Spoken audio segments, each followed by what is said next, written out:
In today's video, I'm going to teach you how to get started with and harness the power of Google Sheets.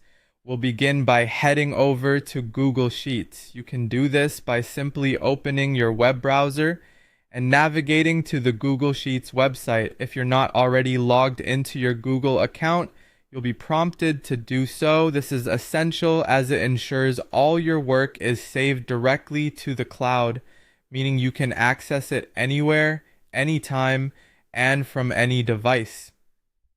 Once you're logged in, you'll notice a few options to start a new project. For those looking to jump straight in, click on the blank plus Spreadsheet to bring up a fresh sheet. However, if you're working on something more specific, you might prefer to choose from Google's handy selection of templates such as an annual budget or attendance tracker.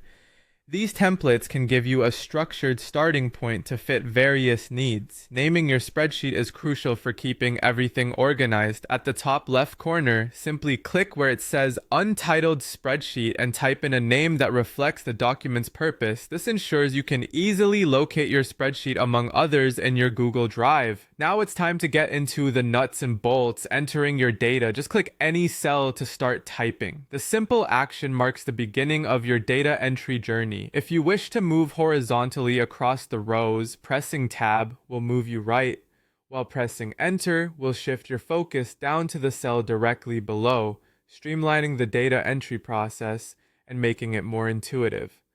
Once your data begins to fill the spreadsheet, formatting becomes important to enhance readability and presentation.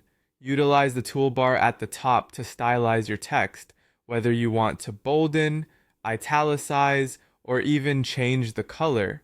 Additionally, adjusting the width of columns or the height of rows can make your data more visually appealing.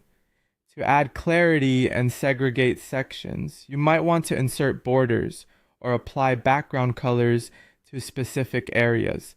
The power of Google Sheets lies not just in storing data, but in analyzing it. Start by using basic formulas. For instance, typing else M1A5 will add up numbers between cells A1 and A5. If you want to calculate an average, use ISO average